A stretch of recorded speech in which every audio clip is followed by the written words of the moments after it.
今天用南瓜搭配鸡胸肉，分享一道好吃又营养的家常菜。做法简单，准备一块南瓜和一块鸡胸肉。鸡胸肉今天咱们不油炸，也切成大片，全部切好放在碗中。下面腌制，加入小半勺的盐，1勺生抽，加入胡椒粉，1小勺玉米淀粉。再加入一些清水，充分抓拌均匀，使调料和鸡胸肉完美的融合。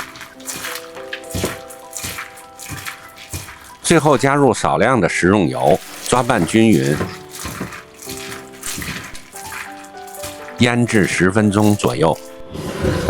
先去掉南瓜的皮，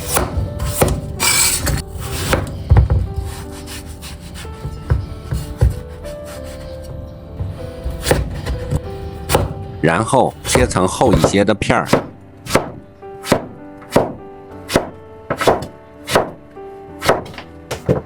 切好后放在盘中备用。清洗干净的香葱，把葱绿部分切成大约4公分左右的长段，全部切好后备用。起锅加入少许的食用油，油热后把腌制好的鸡胸肉直接倒在锅里，大约煎至2分钟左右，煎出香味儿，像视频中这样不停地翻炒，把鸡胸肉的水分炒干，同时炒出香味儿。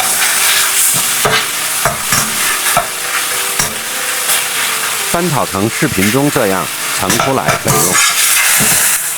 起锅烧油，加入少许的食用油，油温烧热以后，把南瓜直接倒在锅里，全程用中小火慢慢的煸炒，炒出香味儿，把南瓜微微煎透、煎软。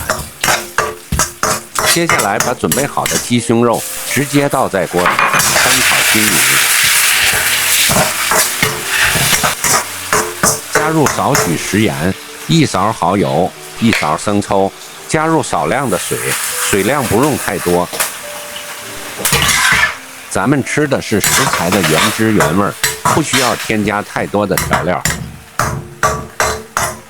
盖上锅盖，用小火焖煮2分钟左右。打开锅盖，开大火把锅里的汤汁收至浓稠。这个时候放入葱段，快速翻炒均匀，使每一块南瓜和鸡胸肉的表面都能裹上薄薄的一层酱汁。翻炒成视频中这样，就可以出锅装盘了。一道营养又下饭的鸡胸肉炒南瓜就做好了，非常的简单。鸡胸肉鲜香滑嫩，南瓜和鸡胸肉营养互补，清淡不油腻。喜欢的话别忘记点赞、订阅和评论分享。我们下期再见。